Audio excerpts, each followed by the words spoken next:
só duas testemunhas conseguem saber assim mais profundamente o que vai no meu coração quando eu estou aqui. Uma é a Lana, que chega mais ou menos assim a 80% da revelação, e outra é o próprio Espírito Santo, que é o Senhor da revelação. É muita alegria, muita gratidão, é uma história de mais de... Primeira vez que eu vim a Portugal foi em 1900, talvez eu tenha vindo em 1800 e qualquer coisa, mas aí era no outro formato. E... mas em 1989. Né? Então isso vai para 34 anos. E é uma vida, e eu vim aqui num processo assim mesmo de Deus trazer revelação. A nossa primeira visita aqui em Portugal transformou radicalmente a nossa visão de ministério. A gente não é o que é ministerialmente no Brasil sem a nossa passagem aqui por Portugal.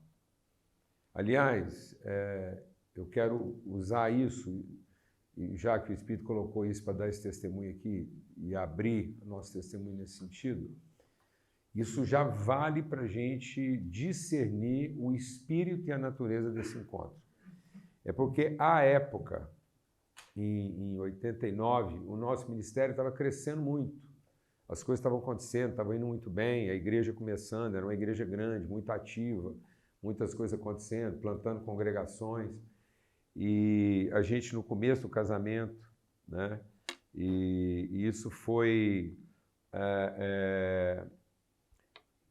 num momento assim interessante da nossa vida, a família começando, os filhos pequenos. E foi mais ou menos a essa época, a partir dessa primeira visita que eu fiz aqui, que depois, em 92, então isso foi final de 89, e quando foi final de 91, 2 anos depois, início de 92, eu e a Lana decidimos vir para cá e ficar aqui 50 dias. A Lana estava grávida da nossa filha, na época, a Lídia, e já estava no 3º para o 4º mês de gravidez. E o Paulo Neto estava com,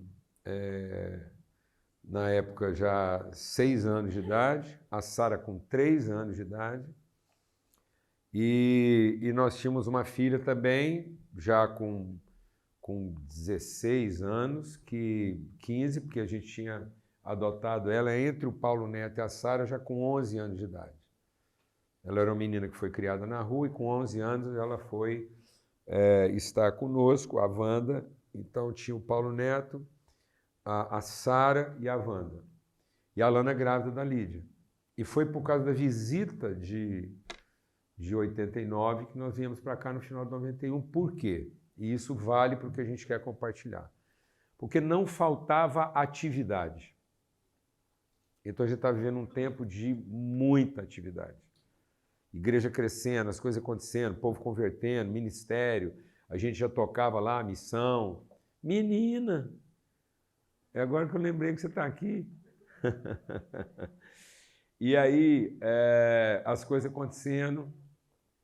Senta aqui perto da avó Lana ali, ó, cara, tá doida de saudade de você lá. Vai matar a saudade. E então, e aí, quando você está vivendo um momento de muito crescimento, muita atividade, a sua agenda já amanhece pronta. Então, deixa eu te falar uma coisa como engenheiro.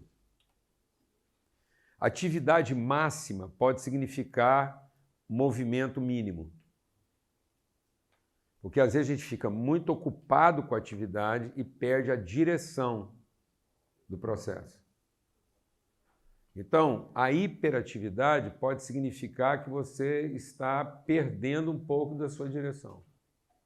O mundo hoje está caracterizado por atividade máxima e direção mínima. Por que eu estou dizendo isso? Porque lá na Palavra de Deus, o que corrompe, o que por último compromete o cumprimento da vocação de Deus na nossa vida não é a distração, O distraído teve o problema dele resolvido lá na largada.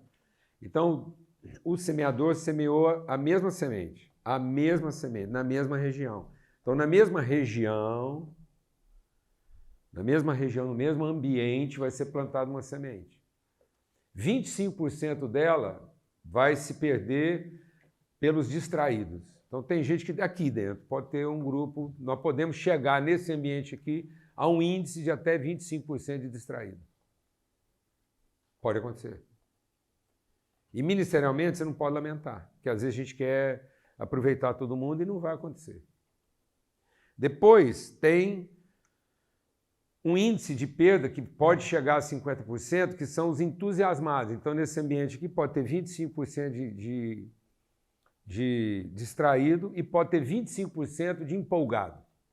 Gente que recebe, meu Deus, a palavra, a revelação, primeira dificuldade, cai fora. Não aguenta. Gente empolgada, mas que não aguenta os desafios. Então, nós podemos ter uma perda de 50% entre os distraídos e os empolgados. Mas depois vem o dano maior, que é quem passou pela fase da distração, ele não é um distraído, ele passou pela fase da empolgação, ele viveu problemas, enfrentou problemas e prevaleceu. Só que ele representa o grupo dos hiperocupados, os hiperativos. E aí é um prejuízo maior, porque você está vendo a promessa acontecer. Você está na iminência de produzir seu fruto e não foi a distração que venceu você, não foram os problemas que venceram você. As pessoas que mais próximo chegam de cumprir o propósito são aqueles que viveram, ultrapassaram o limite da distração, ultrapassaram o limite da dificuldade, mas foram vencidos pelo engano da hiperatividade. E ocupados perderam a direção. Então isso é grave. Então naquela época a gente já tinha vencido a distração, nós não éramos distraídos, nós respondemos a Deus. Nós já tínhamos passado o pior da fase da resistência, do descaso, eu e a Lana, humilhações assim de gente falar que a gente era filho do diabo por estar vivendo o que a gente estava vivendo. Mas a gente estava enfrentando agora um inimigo sutil, que é o que está dando certo. O que está dando certo. E aí você já amanhecer com a sua agenda pronta, ocupado em fazer aquilo funcionar e continuar funcionando. E foi nessa época, então, que Deus falou forte no meu coração, falou assim, o que vocês estão fazendo está muito bom, está tudo certo, mas cuidado, porque tudo isso levanta muita poeira, muita fumaça. E aí a hiperatividade, ela gera um movimento à sua volta e sem perceber você pode começar a perder a razão, o propósito daquilo que você está fazendo. E você começa a fazer a coisa pela coisa. Você começa a fazer a coisa só para manter ela funcionando. E foi aí que a gente veio para cá. E quando a gente veio para cá foi uma coisa difícil, porque nós deixamos no Brasil, por 50 dias, um filho de 6 anos, uma filha de 3, uma filha recém-adotada de 13, 14 anos, 15. Um grande desafio. As pessoas assumiram o encargo de cuidar lá para a gente ficar aqui 50 dias. E a Lana grávida. E a gente morava aqui em Lisboa, lá perto daquele hospital, um hospital lá famoso, lá ali na região do zoológico. E famoso lá. Numa época fácil de viver aqui, dezembro. Quase não faz frio, quase não chove. Entendeu? E a gente... Tinha dia que eu e a Lana chegava literalmente em casa igual um pinto molhado. A gente não tinha um lugar que não estava molhado. Um casal de brasileiros totalmente despreparados para viver na Europa, com roupa, com tudo. Nosso sapato era desadequado, a roupa era desadequada, a pé, a Lana grávida. Quando chegou no dia 24 de dezembro, a gente resolveu ligar em casa para cumprimentar os filhos pelo Natal. E era metade do tempo que a gente estava aqui. Exatamente. E aí não tinha celular, não tinha WhatsApp, não tinha nada, a gente desceu e naquela noite a gente foi ligar para casa, um frio de matar, e num orelhão, cabine telefônica da rua, com dinheirinho, tim lá, ligação a cobrar, e eu e a Alana dividindo o mesmo fone para poder escutar a conversa dos nossos filhos ao mesmo tempo. E quando o Paulo Neto, nosso filho de 6 na época, veio no telefone, a gente falou, filhão, que saudade, ligando para cumprimentar pelo Natal, como é que você está? E ele disse assim, muito triste. Pensa a Alana grávida, quase perde a criança.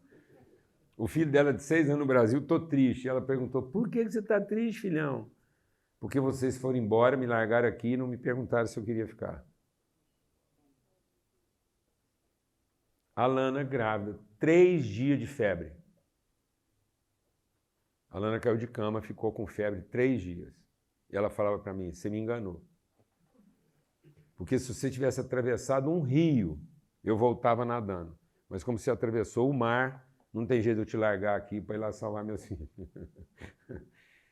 E foi assim que Deus transformou nossa visão de ministério radicalmente. Aquilo que a gente é hoje como ministério passa por aquilo que a gente entendeu como direção de Deus na nossa relação com a Europa, na nossa relação com os nossos pais. Então, estar aqui, a cada vez que eu venho aqui, é uma renovação mesmo assim de alegria, de propósito, de entendimento daquilo que a gente está aqui para realizar como igreja no mundo. Me ajuda a não perder de vista o que é a igreja.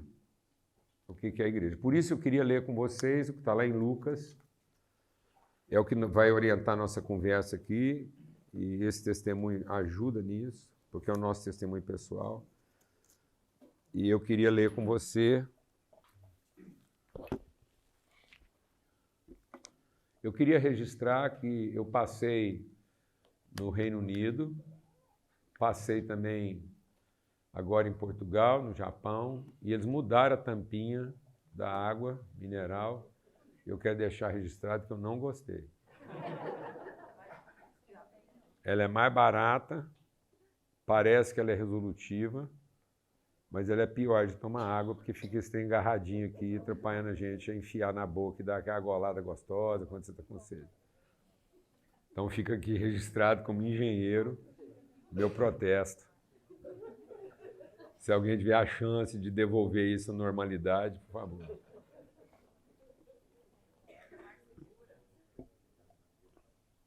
Pode ser o que for, mas que é pior para beber água é. É. Então, Lucas, Evangelho de Lucas. É porque eu estou reclamando dessa tampinha, porque com certeza essa porcaria vai chegar lá no Brasil.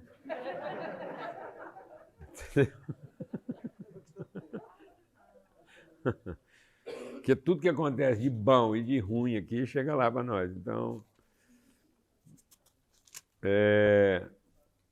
aqui em Lucas, no capítulo 4, é uma cena muito conhecida de todos nós, porque é a cena de Jesus no templo. Jesus visita o templo 2 vezes, assim, de forma registrada. Eu tenho o registro de Jesus entrando no templo aos 12 anos de idade e depois ele voltando ao templo, né, no início do seu ministério, e para dizer lá para todo mundo o que era o propósito da vida dele, e depois ele vai voltar ao templo quando ele volta a 3ª vez já é para trazer uma disciplina. Então é interessante a gente ver como é que Jesus ele se relaciona com o ajuntamento feito em nome dele. Amém? Então vamos prestar atenção no que Jesus quer nos ensinar a respeito do sentido do propósito daqueles que se reúnem em nome dele. E ele diz assim, ó, aqui desculpa, eu queria ler uma coisa e falei outra aqui. Você vai ler lá.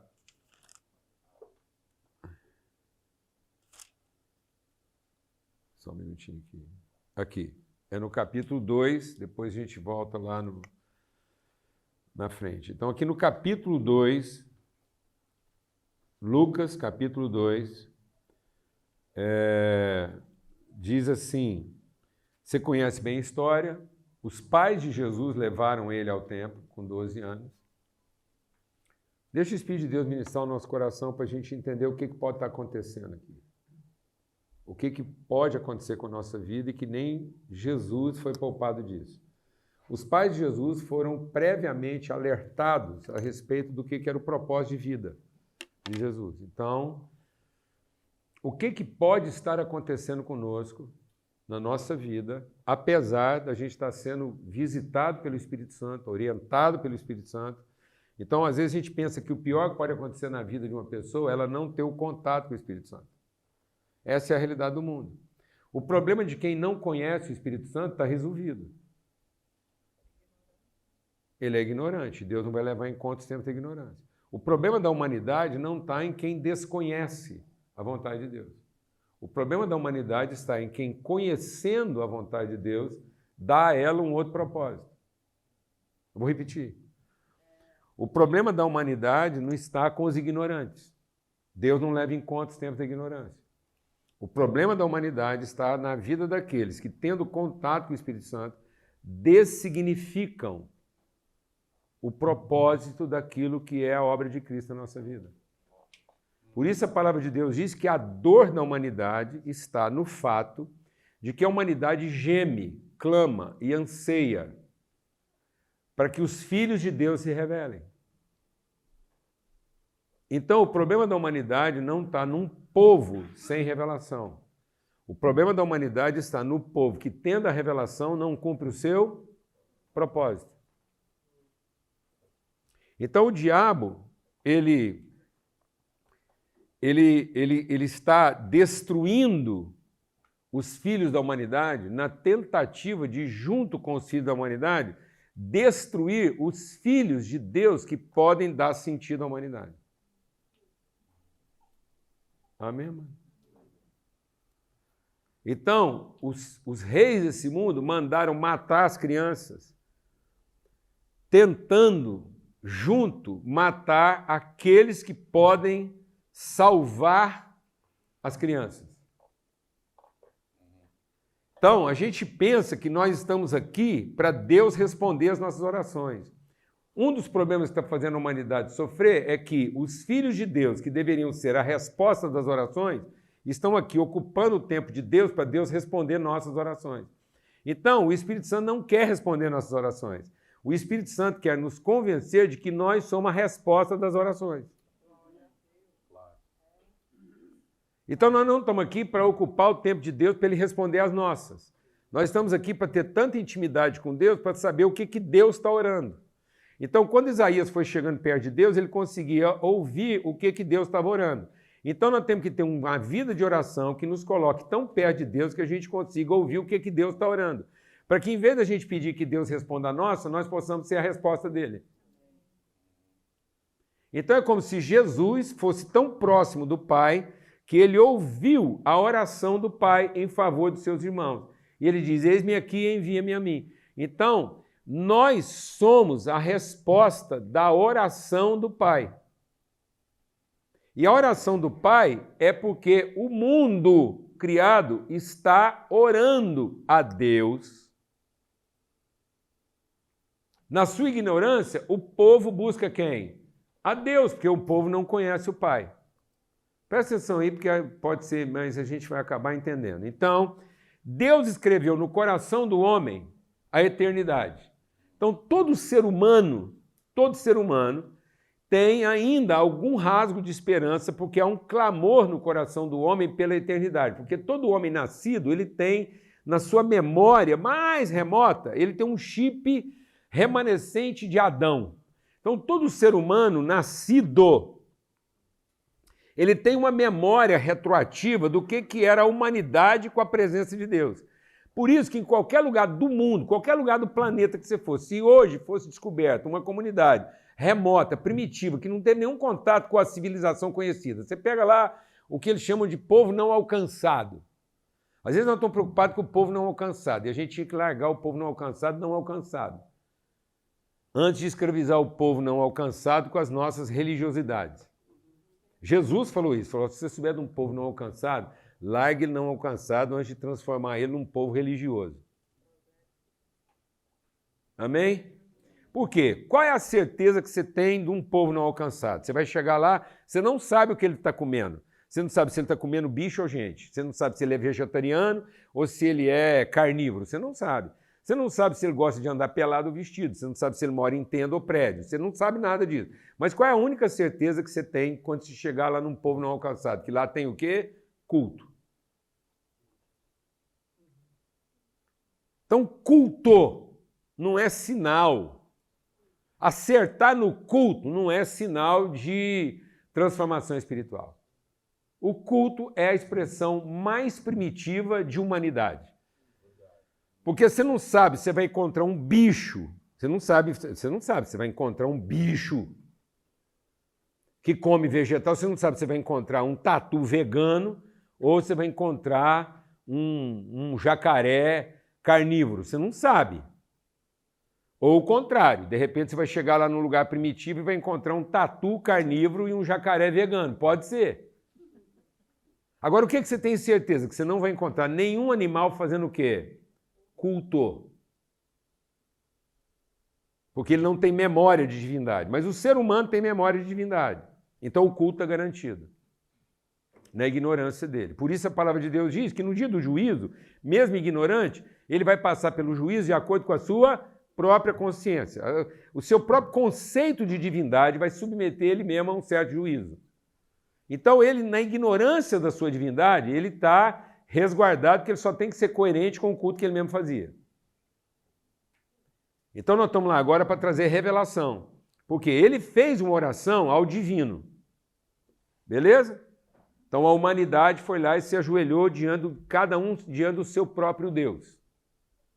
Aí, como só há um Deus, e esse Deus, como Paulo escreve aos Efésios, só há um Deus e Pai, que está em todos, por todos, de todos. Então, apesar de todo mundo achar que existem vários deuses, quando eles fazem oração aos vários deuses, essas orações chegam a quem? Ao Pai. Aleluia, irmão. Cada um está rezando para um Deus, mas quem está ouvindo as orações, independente do nome do Deus que a gente dá, ele é o quê? Pai. Aí ele ouve as orações como Deus e traduz essas orações como Pai. Então ele ouviu como Deus, mas agora ele vai responder como Pai. E como Pai ele vai chamar o seu Filho. Então quem ouviu as orações do Pai? O Filho. E quem ouviu as orações de todo mundo? Deus. Então Deus ouviu a oração de todo mundo e respondeu a oração de todo mundo como um pai fazendo uma oração ao seu filho. Você vai por nós? E o filho disse o quê? Eu irei. E ele é o primeiro de muitos. Então ele era unigênito, respondendo essa oração, mas ele deu a vida para se tornar primeiro de muitos irmãos. E aí, antes de pedir da gente, ele falou assim, o Espírito que eu recebi do meu Pai, eu estou dando para vocês. E assim como meu Pai me enviou, eu estou enviando vocês. Então nós estamos aqui, enviados pelo Pai, que está respondendo às orações que ele ouviu como Deus.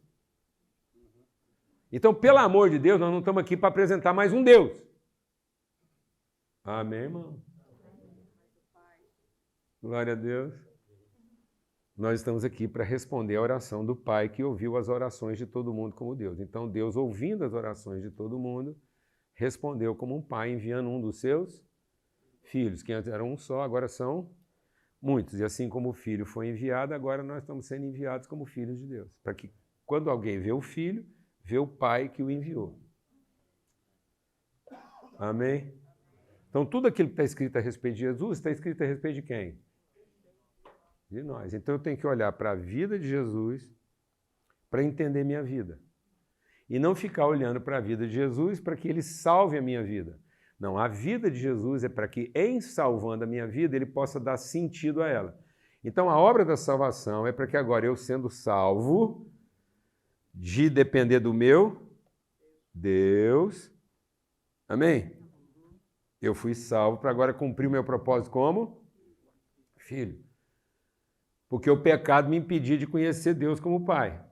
apesar de eu continuar buscando Deus como Deus. Então o pecado não me impediu de buscar Deus como Deus, mas me impedia de conhecer Ele como Pai, de ter comunhão com Ele. Agora Ele perdoa o meu pecado, envia sobre mim o meu Espírito para que eu possa ter comunhão com Ele. Tendo comunhão com Ele, possamos ter comunhão uns com os outros e finalmente cumprir o nosso propósito como filho. Glória a Deus, amado. E aí, para cumprir o nosso propósito como filho, eu tenho que olhar para a trajetória de Jesus como filho. E na trajetória de Jesus como filho, mesmo ele tendo sido filho da promessa, mesmo ele tendo nascido numa família crente,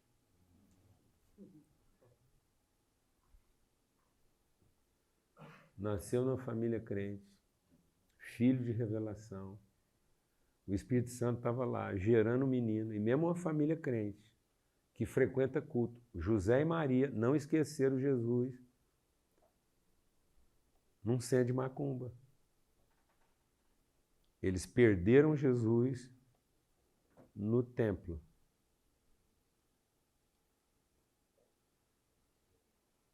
Porque ainda estavam ocupados de servir a divindade e não em conhecer o Pai.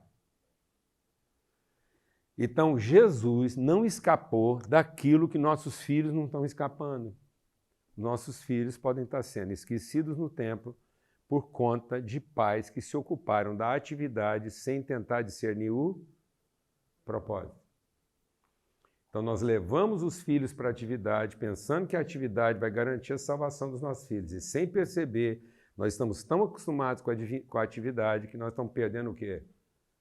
O propósito dela, e com isso estamos esquecendo os filhos no tempo, achando que algum tio, ou líder de ministério infantil, ou pastor bem dedicado vai salvar nossos filhos, enquanto nós podemos continuar ocupados com as nossas atividades, porque vamos ser salvos pelo nosso Deus. Foi muito rápido, deu para entender? Eu sei que isso não acontece aqui em Portugal, mas lá no Brasil está lotado de trem assim. Lá no Brasil não falta gente na igreja ocupado com a atividade, pensando que o ministério infantil da igreja ou o culto vai salvar os filhos, que eles podem largar o filho lá, que é alguma tia crente. E lá a gente costuma, inclusive, dizer as tias do ministério infantil. Porque é o que a mãe de Jesus e o pai de Jesus pensou. Algum parente está fazendo para mim o que eu poderia estar fazendo, e agora eu fui lá, participei da atividade, meus filhos estão garantidos, e eu posso voltar para a minha vida normal, e sem perceber nós esquecemos nossos filhos no tempo. E leva o tempo de uma morte para a gente lembrar que esqueceu. Sabe por que tinha que demorar 3 dias para o José e a Maria lembrar que tinha esquecido Jesus? Porque é o tempo suficiente para uma pessoa morrer. Fora do seu propósito. Não leva 3 anos, não leva 30 anos para ter um filho morto. Leva quanto tempo? 3 dias. Era o prazo que Jesus precisava para deixar claro para todo mundo que Lázaro estava morto.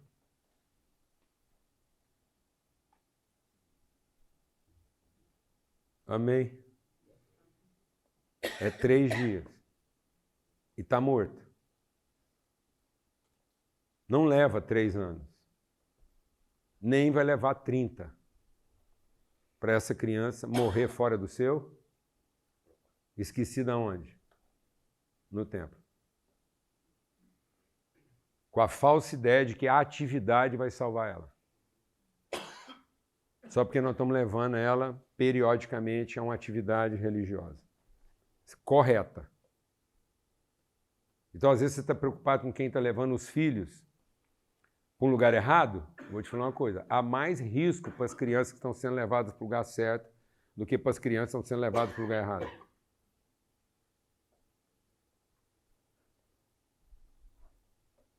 Porque as que estão sendo levadas para o lugar errado, Deus não vai levar em conta os tempos da sua ignorância. E é mais difícil recuperar uma criança que foi levada para o lugar certo a vida toda, fora do seu propósito, que recuperar uma criança que foi levada para o lugar errado. É muito mais fácil tratar com o filho de um incrédulo que foi levado para o lugar errado a vida toda do que tratar com o filho de um crente que foi levado para o lugar certo o tempo todo. mas foi esquecido lá. Achando que a atividade ia salvar ele e que ele foi feito para salvar a atividade. Porque nós não estamos conhecendo o seu propósito. Aí, Jesus esquecido lá no templo, Lucas, capítulo 2, diz assim, subiram a Jerusalém como era o quê? Como era de costume. A sua vida espiritual é uma atividade de costume ou é uma coisa com propósito? Sua rotina espiritual é a sua atividade de costume, você está mantendo uma atividade de costume, ou você tem consciência clara de que você está cumprindo um propósito? E ele diz assim, regressando eles, terminados aqueles dias, ficou o menino Jesus em Jerusalém. Então Jesus foi perdido onde? Em Babilônia. Jesus estava perdido em Babilônia?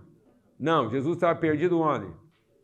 E quando Jesus olhou para Jerusalém, ele falou assim, ainda bem que vocês estão em Jerusalém, porque se vocês estivessem em Babilônia, Babilônia mata os profetas. Não, quem mata os profetas? Então, quase que Jesus morre profeta em Jerusalém. Então, quando é que nós podemos estar matando os profetas? Enquanto eles são o quê? Meninos.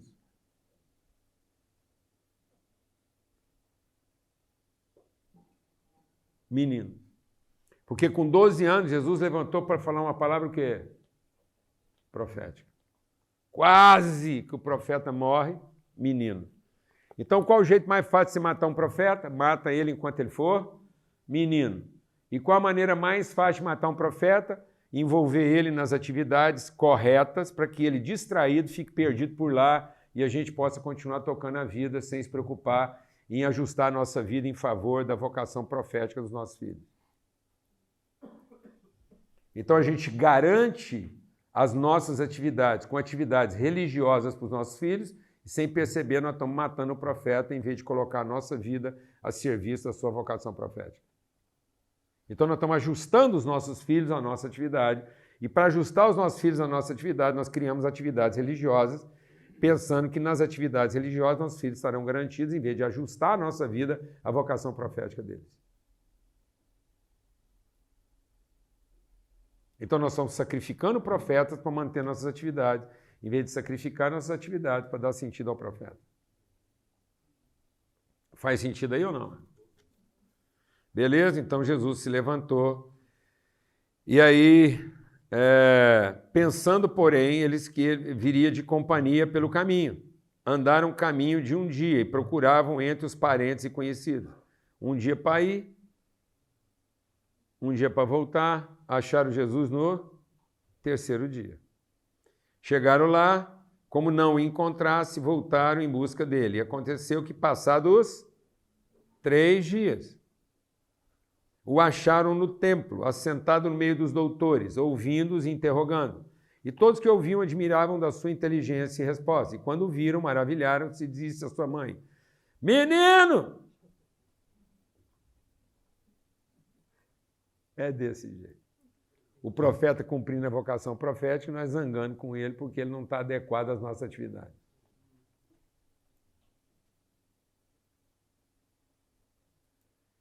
O profeta não tem que tomar a bronca. Lá no Brasil a gente faz zangar. Aqui faz zangar? Os pais têm a tendência de lavar suas culpas, ficando nervosos com os filhos. Nós temos a tendência de culpar os nossos filhos da nossa falta de responsabilidade. E aí nós estamos enchendo nossos filhos de culpa e não de responsabilidade. Porque eles podem ter a culpa de mostrar para nós que a coisa não está funcionando como poderia. Hoje, as famílias estão mais carregadas de culpa do que de responsabilidade. E aí, é a culpa de ter que fazer um filho que funciona. Alguém sabe o que eu estou falando aqui ou não? A culpa de fazer um filho que funciona de acordo com o nosso padrão de atividade, e não de sacrificar tudo, assumindo o risco de uma transgressão para ter um profeta que cumpre o propósito. E todo profeta, para cumprir o propósito, ele é um transgressor. Todo profeta, para cumprir um propósito, ele tem que ser um transgressor do que está estabelecido, e não um conformado. Se tem uma coisa característica na vida de um profeta, é a transgressão. Tanto que Jesus está transgredindo a conformidade de José e Maria. Jesus é um transgressor. Aos 12 anos de idade, Jesus está fazendo o quê? Uma transgressão. Quem está denunciando a transgressão? José e Maria. Na boca de quem? De Maria. Porque Maria é a responsável por manter a integridade. Então, por que isso, infelizmente, vem na voz da mulher? Porque, geralmente, a mulher é a voz primeira daquilo que não está funcionando ou daquilo que podia funcionar melhor. E está certo. Porque a mulher nunca está errada. A mulher nunca está errada. Ela sempre vai trazer a perspectiva daquilo que deve ser feito para a coisa funcionar melhor. Errado está é o homem que deveria ser aquele que buscou em Deus o aspecto invisível e subjetivo para fazer aquilo que é a coisa certa que a mulher está pedindo, só que dentro do seu propósito, e não o certo pelo certo, apenas para não deixar que a coisa fique ruim. Amém, irmãos? Então, o que pode ser a igreja? A igreja pode ser uma mulher fazendo a coisa certa, porque a coisa certa tem que ser feita, e a coisa certa está sendo feita, bem feita, no entanto, pode estar sendo feita fora do seu propósito.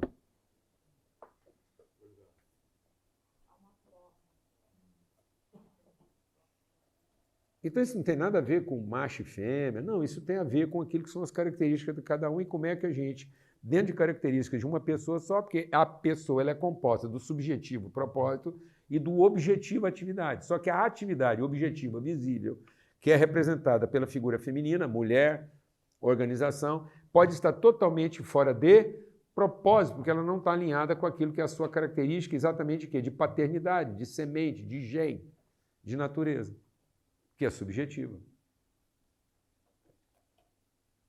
Então, o nosso senso de objetividade, de atividade, pode estar comprometendo aquilo que seria o caráter subjetivo da nossa vocação.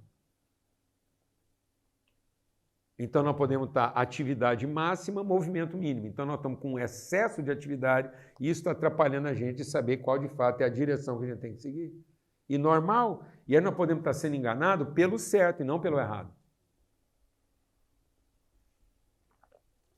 Amém?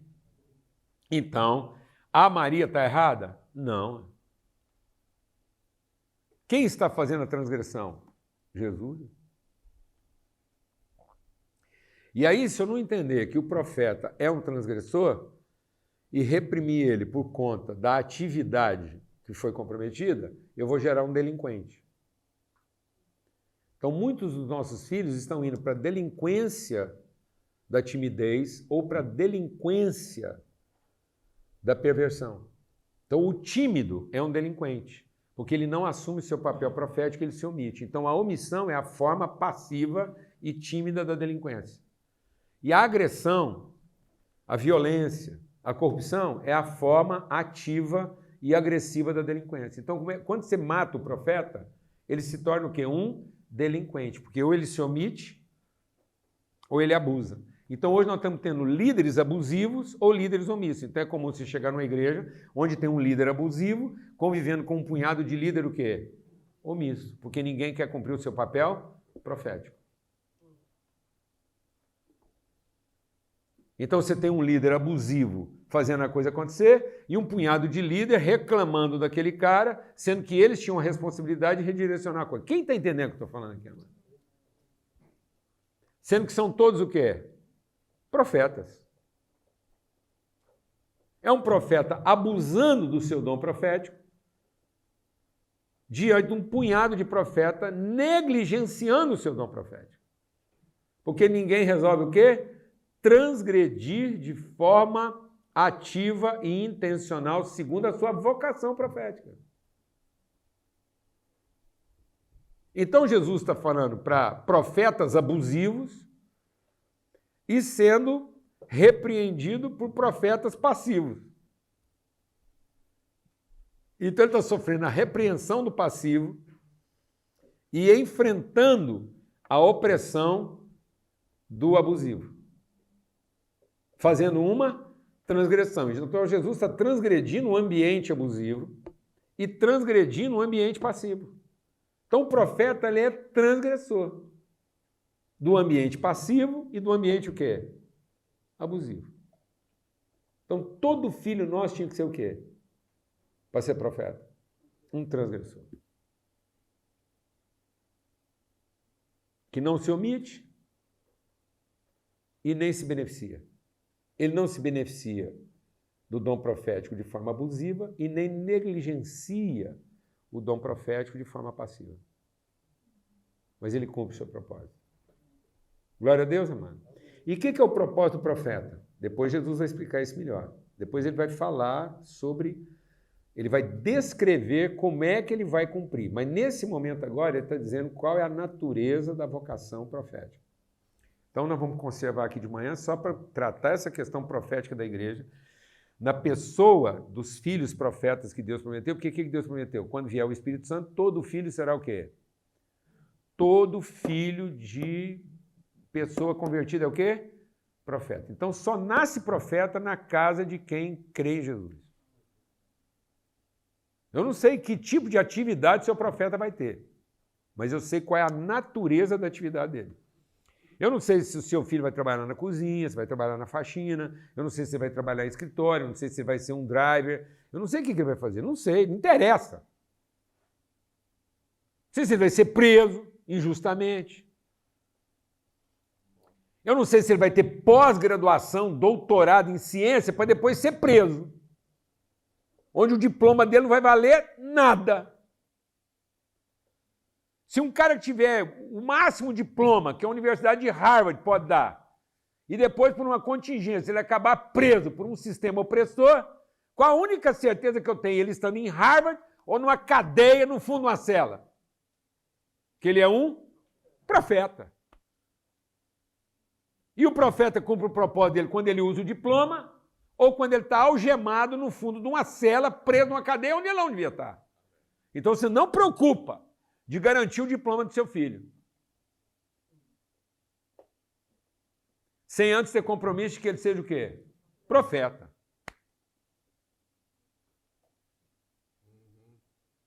Glória a Deus, amado. Porque Deus não prometeu que ia garantir o diploma dele. Quer trabalhar para sua filha ter um diploma? Trabalhe. Mas Deus não garantiu. O que Deus garantiu? Quando você estava com ela na barriga, que ela seria o quê? Profeta. Deus é tão maravilhoso na minha vida que eu orei com essa menina aqui quando ela estava na barriga da mãe. Aí você entende por que eu estou nervoso desse jeito, se encher de coragem. Porque Deus trouxe para a minha vida um testemunho lá do Brasil, encomendado para sentar na primeira fila aqui. Amém, irmão? Cadê a Aninha? Teve que sair? Como é que eu fico valente? A Aninha está sentada aqui e eu carreguei a mãe dela nas costas, como conselheiro de um acampamento, quando a mãe dela tinha 10 anos. E eu 17. Me amou como se eu fosse o irmão mais velho dela. A Raquel, esposa do Neemias, que vocês conhecem muito bem. Aí põe uma profetisa, 2 profetisas para sentar aqui, aí, meu filho. Pega os meninos do pijama, eles olham para mim, me abraçam demoradamente, a gente chora um com o outro, eu estou abraçando o profeta, eu estou renovado aqui. Vocês que se lascam, vocês vão ter que aguentar, entendeu? Eu aqui na defesa dos profetas. Isso é para garantir. A igreja tem que garantir o ambiente profético dos nossos filhos, independente das atividades deles. Sei lá o que esses meninos vão fazer na vida, também não interessa, não. Eu não estou muito interessado no que você vai fazer na vida, não. Só estou interessado na autoridade que você vai ter para fazer o que você fizer. Qualquer coisa que você for fazer na vida. Se algum dia você estiver na casa do homem mais poderoso do mundo, e não é porque você pediu um emprego, não, porque você foi obrigada, que teve uma menina pouquinho mais velha que você, que foi trabalhar de faxineira na casa do homem mais poderoso do planeta naquela época. Esse homem chamava Naamã. Não tinha ninguém mais poderoso que ele. E ela foi separada do papai e da mãe dela, com pouco mais do que a sua idade, à força.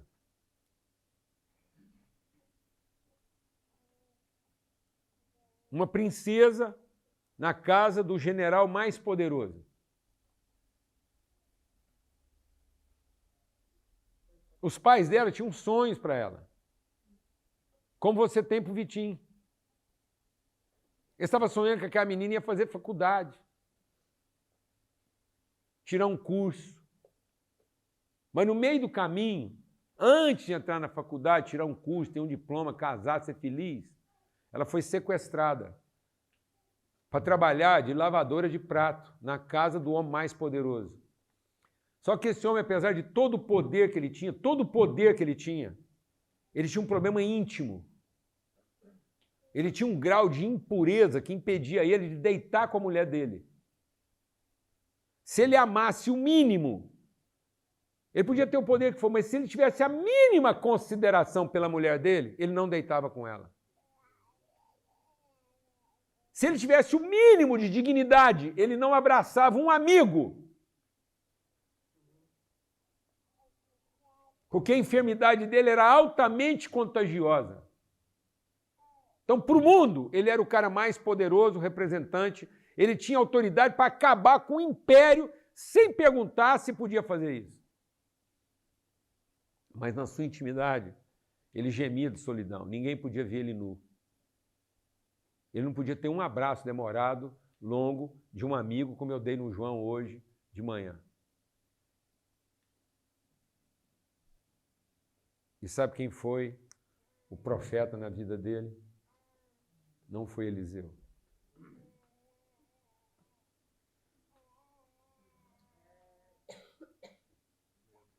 Foi a menina escrava de menos de 12 anos que lavava os pratos que ele sujava. E ela disse: se esse homem conhecesse o que eu conheço, os problemas dele estavam resolvidos. E foi com base na palavra profética daquela menina que Naamã foi curado. Glória a Deus, amado. Aleluia. Amém. Então, voltando para cá, Jesus diz assim, e quando o viram, maravilharam-se, o que você fez? Estão te procurando. E ele disse, por que é que vocês me procuram? Então, por que às vezes a gente está achando que os filhos estão perdidos, mano? Porque nós estamos procurando eles no lugar errado. Amém? Amém? Quer encontrar seus filhos? Quem quer encontrar seus filhos aqui, quando você acha que está perdido? Então, não encontre seus filhos no lugar onde eles estão. Reencontre o lugar dos seus filhos onde eles são. Recupera o entendimento de quem eles são e você vai achar onde eles estão. Mas não fica procurando onde eles estão, porque senão você nunca vai achar quem eles são. Porque se você achar que seu filho está perdido só pelo lugar que ele está, você vai levar ele para um lugar onde ele está, para outro lugar que ele está, e com isso ele vai continuar perdido em quem ele é. Os filhos estão perdidos porque nós estamos procurando eles onde eles estão, achando que não era onde eles deviam estar, para levar para eles onde a gente acha que eles tinham que estar. E levando eles de um lugar onde eles estão para outro lugar onde eles estão, a gente nunca ajudou os filhos a descobrir o lugar onde eles são. Por que vocês estão procurando? É só vocês me procurar no lugar onde eu sou, em vez de ficar me procurando no lugar onde eu devia estar. Glória a Deus, amado. Nossos filhos estão querendo levar a gente para o lugar onde eles são e nós estamos querendo levar eles do lugar onde eles estão para o lugar onde eles deviam estar.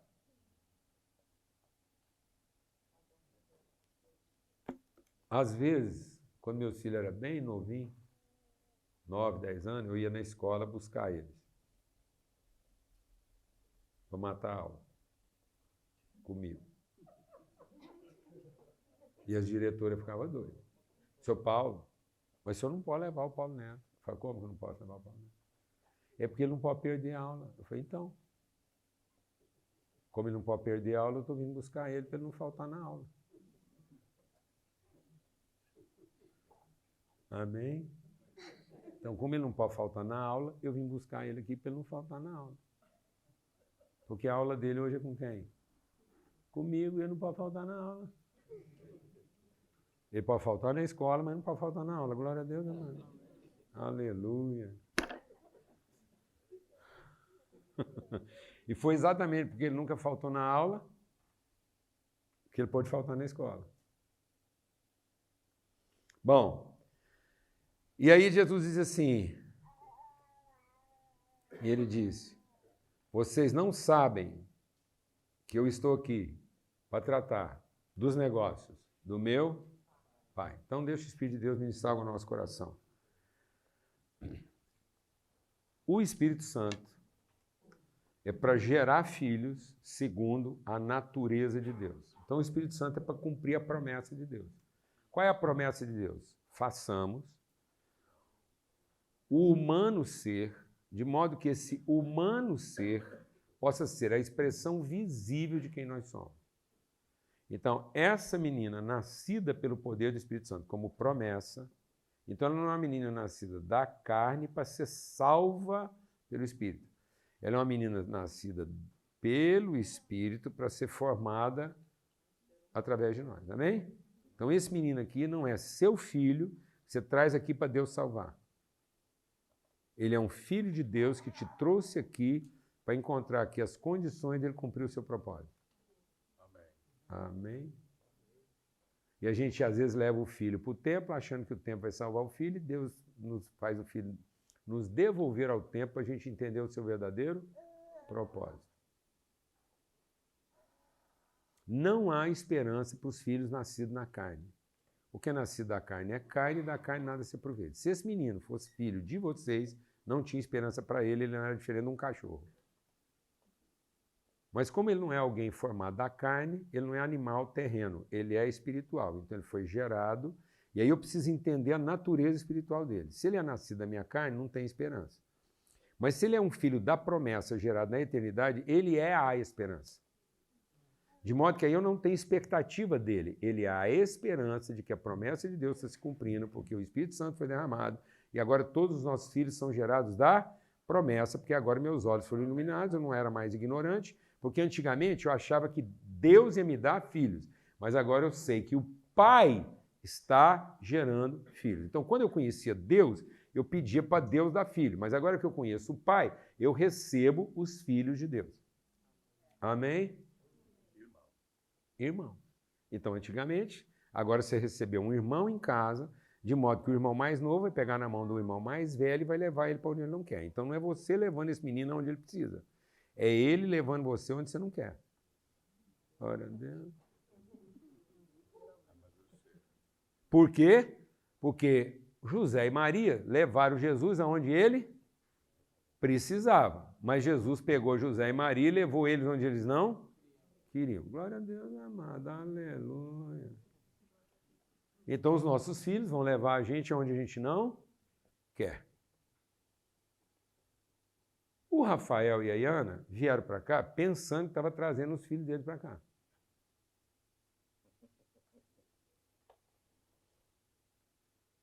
Mas é porque eles tinham 2 profetas em casa, que Deus queria que tivesse uma vivência aqui para poder cumprir o verdadeiro vocação profética deles. Então, os filhos dele trouxeram eles para cá. E eles até hoje não estão sabendo direitinho disso, não. Mas, amém? Eles estão aqui para garantir que os filhos deles vão ter uma formação profética o suficiente para cumprir o ministério ainda de maneira melhor e com mais autoridade do que o Rafa e a Iana cumpriram até agora. Aleluia.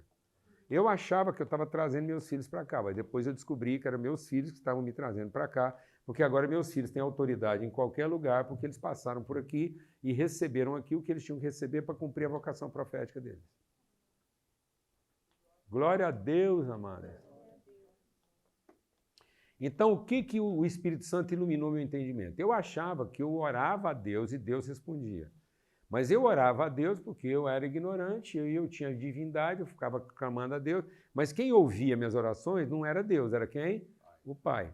E o Pai enviou seu Filho para que o Filho enviasse o Espírito. Então, Deus, ouvindo as nossas orações, enviou o Filho para que o Filho salvasse a gente da nossa ignorância e, tendo lavado a gente do pecado que impedia a gente de cumprir o propósito, então a obra da cruz é para me purificar, para que agora, puro do meu pecado, lavado do meu pecado, eu possa finalmente, como filho de Deus, cumprir o meu propósito. Porque quando eu estava em pecado, eu não podia cumprir o propósito. Então, enquanto em pecado, vocês não podiam cumprir o propósito gerando filhos para Deus e os seus filhos não podiam ser profetas cumprindo o propósito de Deus. Porque era só perdido gerando perdido, era tudo na carne. Mas agora ele fez morrer a nossa carne. Então, nós já morremos para a carne, nascemos do Espírito. Então, agora tudo que nasce em casa é a segunda promessa, porque eu tenho a consciência transformada e sei que agora vai cumprir o propósito. Glória a Deus, amado.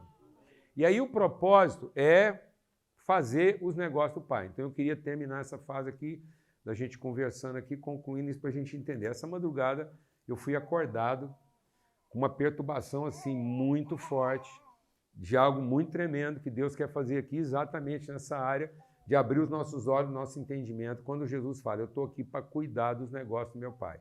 Ora, se ele está dizendo que é para cuidar dos negócios do meu Pai, o negócio do nosso Deus não é a nossa atividade religiosa. Seria atividade religiosa se fossem os negócios de Deus. Mas como não é o negócio de Deus, é o negócio do Pai, o negócio do Pai é família. O Pai não tem outro negócio, o Pai só tem um negócio, família.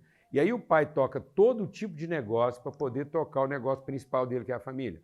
Então, o Pai abriu um negócio para cuidar de ovelha, ele abriu um negócio para plantar uva e fazer vinho, ele abriu outro negócio de pesca, ele gosta de abrir negócio. Então, ele abre um negócio de padaria, porque ele mexe lá com fazer pão, ele abriu uma construtora, porque ele fala, o sábio construtor constrói, ele é advogado, porque ele fala, meu pai está lá e eu advogo. Então, parece que Deus tem um escritório de advocacia para defender quem não tem defesa, ele tem uma construtora para arrumar a casa para quem não tem, ele tem uma plantação de uva lá para fornecer vinho, consolo no coração. Ele tem...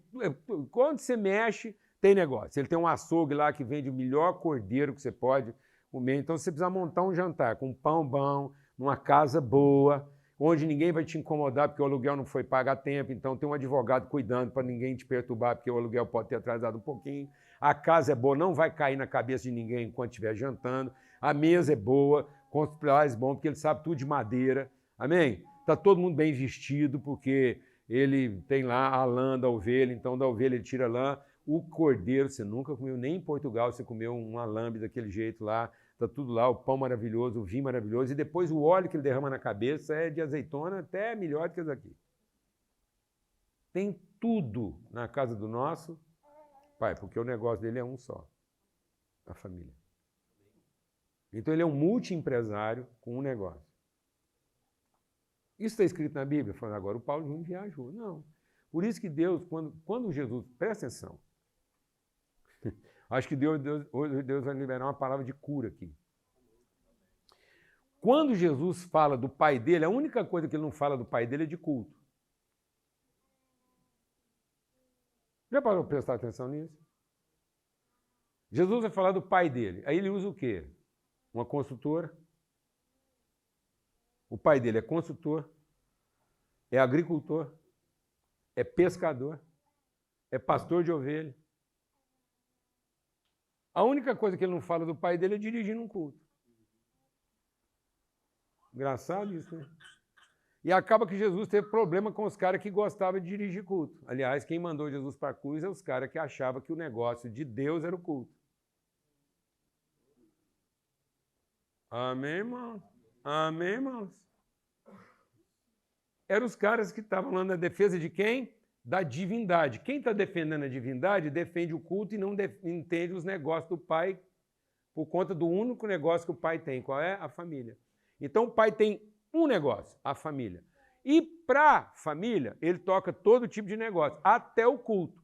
Mas quem acha que o culto é a única forma de defender os negócios do Pai, não está defendendo o Pai, está defendendo Deus. E quem defende Deus acaba matando o Filho em nome de Deus na defesa do culto. Então, muitas vezes, na hora de defender o culto, nós estamos matando os negócios do pai que foram abertos para o pai cuidar dos seus filhos, que é o negócio dele. Então, o negócio dele é para que a igreja tenha uma espiritualidade na forma de fazer o seu culto, que privilegie os negócios do pai, para que os filhos de Deus possam trabalhar em vários negócios para cuidar de um único negócio, a família. Então, o culto não pode impedir os filhos de trabalhar nos negócios do pai para poder cuidar do único negócio do pai, que é a família. E muitas vezes a família não está sendo cuidada, porque nós transformamos o culto num tipo de negócio que atrapalha as pessoas a cuidar dos negócios que vão ajudar a cuidar da família. Então, os negócios são para cuidar da família. Entre esses negócios está o culto. O culto é um dos negócios para cuidar da família.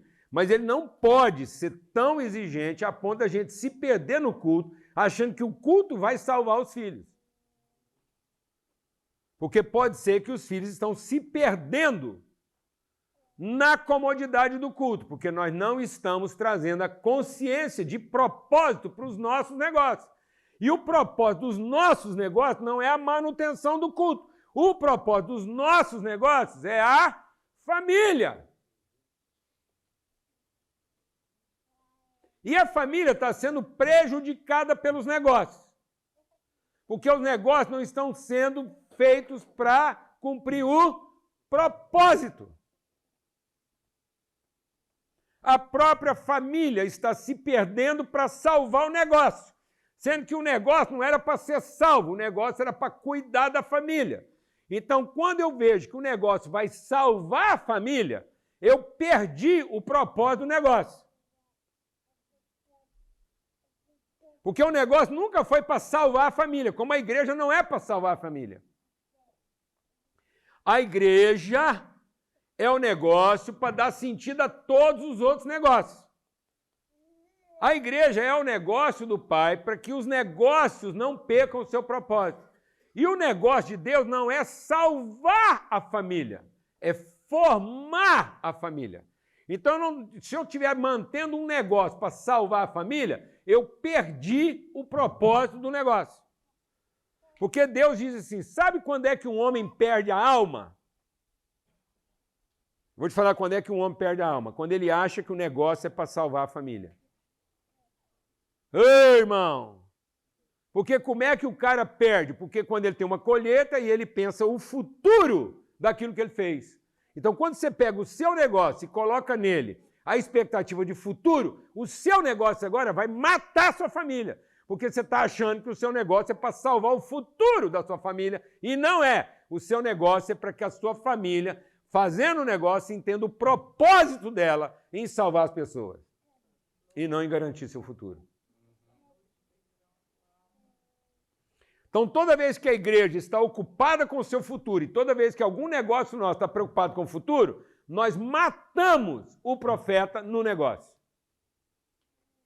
Porque se tem um jeito da pessoa perder a sua alma, é preocupar com o futuro. Porque o diabo, ele não vem ensinar a gente a fazer a coisa errada. O diabo só colocou uma palavra na nossa vida que dessignificou, que corrompeu o propósito de tudo que nós fazemos. O diabo chegou para nós e falou assim, no dia em que você fizer, então você será. Isso mudou tudo, porque agora, em vez de eu fazer o eterno ser revelado através dos negócios, eu peguei os negócios para garantir o futuro. Eu transformei o eterno em futuro. Então agora muita gente, quase todo mundo, está fazendo tudo certo e está se esforçando para fazer a coisa certa, preocupado em garantir o quê? O futuro. Sabe como é que você pode perder o sentido e propósito do seu negócio? É achar que o seu negócio é para garantir o quê? O futuro. Não faça nada para garantir o futuro dessa menina se você não estiver fazendo tudo para que ela tenha condições de revelar seu eterno.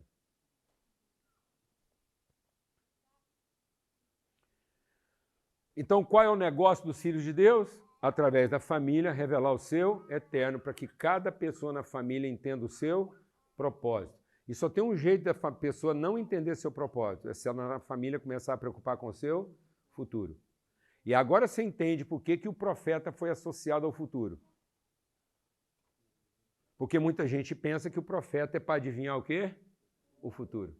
Quer matar um profeta? Pede para ele adivinhar o futuro, porque Deus abomina o prognosticador e o adivinhador. Então, para Deus, alguém que se ocupa em garantir o futuro é uma abominação. Quer matar um profeta? Faz ele pensar que ele está vendo o quê? O futuro, e não representando o eterno. O profeta só é profeta enquanto representando o eterno. E ele deixa de ser profeta quando ele está ocupado em garantir o futuro. Quer matar um profeta? Faz ela preocupar com o quê? Com o futuro. E ela não vai entender o propósito que ela está vivendo agora como expressão do eterno. Quantos anos esse menino tem? Ele tem 5 meses. E faz 5 meses que ele encarna na sua família o eterno. Já tem 5 meses, mais os 9, então vai dar 14. Tem 14 meses que a eternidade está sendo encarnada na casa de vocês. Então, qualquer preocupação a respeito do futuro desse menino é incredulidade. Só tem uma coisa que justificaria preocupar com o futuro desse menino, é se ele não for um profeta.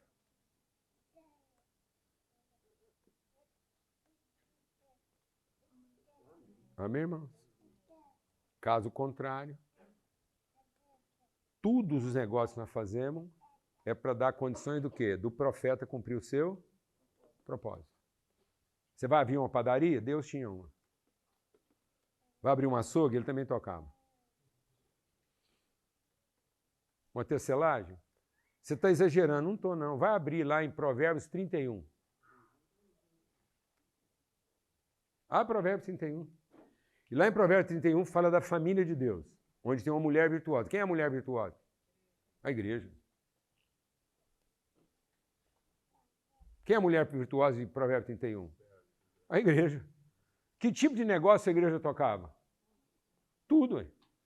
Você não sabe se ela tinha uma empresa de turismo e transporte, porque aquela mulher viajava, ela fazia viagem internacional. Quem fazia viagem internacional não era o marido dela, não era ela.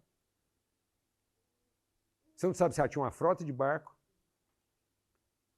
para fazer turismo ou para fazer frete.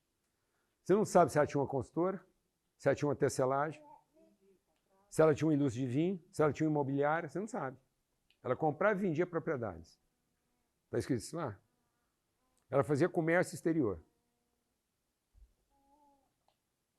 Ela tinha uma lavoura. Ela tinha uma tecelagem. E tinha uma casa grande cheia de funcionários. Quem era a empresária? A mulher? A igreja? O que o marido dela ficava fazendo enquanto essa mulher trabalhava desse tanto? Ele ficava na porta da cidade, conversando com os homens da cidade para tudo aquilo não ser fora do propósito. Nós transformamos a atividade numa coisa em si, achando que a atividade é que vai salvar os filhos. E não formamos o conselho para que a atividade tenha a nobreza do seu propósito, mas só tenha a importância da sua necessidade. Então nós estamos tocando vários negócios pela importância da sua necessidade, não pela nobreza do seu propósito. Então nós tínhamos que ter atividade menos para ter o quê?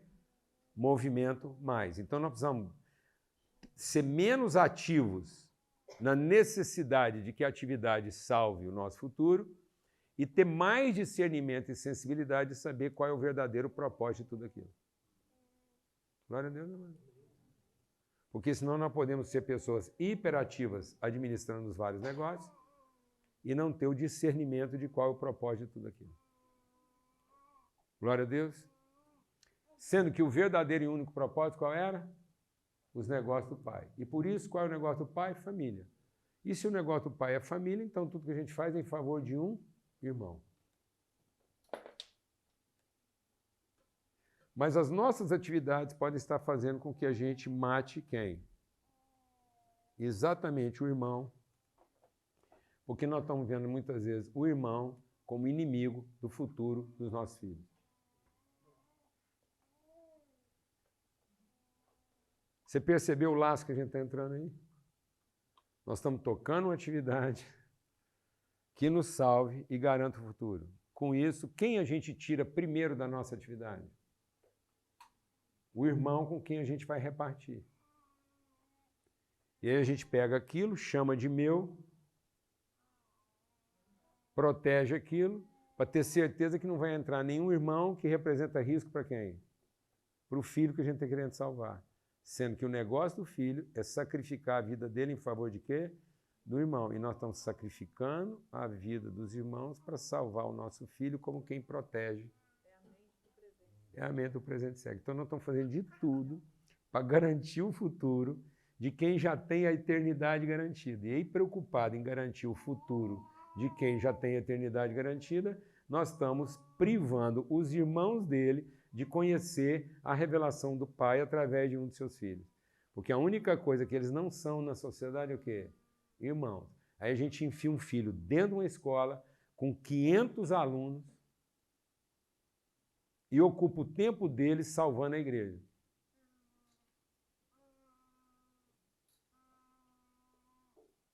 Alguém aqui sabe o que eu estou falando? Não. Sendo que ele já tem 500 ovelhas para salvar lá na escola.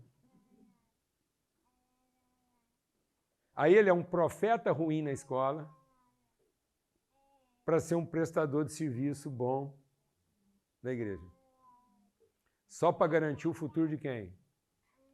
Da igreja, que é o povo que já tem a eternidade garantida. Então nós estamos ocupando pessoas para manter uma atividade que salva quem não precisava estar preocupado com salvação, porque representa a eternidade, e estamos privando esse profeta de exercer toda a autoridade que eles têm para exercer no ambiente onde as pessoas que de fato estão precisando de salvação estão lá. Então nós matamos um profeta porque ele fica um profeta ruim numa congregação de 400 para fazer dele um ministro de liturgia oprimido e escravo de um povo que no dia que ele errar uma música e cantar desafinado, ele não serve mais para ser o líder da banda. Nada, nunca vai passar isso aqui em Portugal, mas lá no Brasil, gente, a obrigação de produzir uma liturgia convincente para quem hoje é dependente disso, está matando o profeta que poderia estar lá cumprindo o seu propósito, sendo a representação da eternidade. Glória a Deus, é isso. Esse é o negócio do nosso Pai. O negócio do nosso Pai é família. Mas para ser família, nós temos que sair do meio dos parentes. Então nós estamos pensando que salvar parente é salvar família. Não, mano. Salvar família salva parente. Salvar parente condena a família. Então toda vez que eu estou tentando salvar os parentes com medo do futuro deles, eu estou matando a família. Mas se eu preservar o profeta da família, eu salvo até os parentes. Quem está entendendo isso aqui, mano? Aleluia. Graças a Deus. Amém. Nós vamos ter um breve intervalo aí, para a gente poder deixar isso descer, e aí a gente vai voltar para, quem sabe, fazer perguntas. Tem até que horas aqui? 12:30? Até 12:30 a gente pode. Então a gente volta com algumas perguntas e conclui com perguntas aí. Amém? Glória a Deus.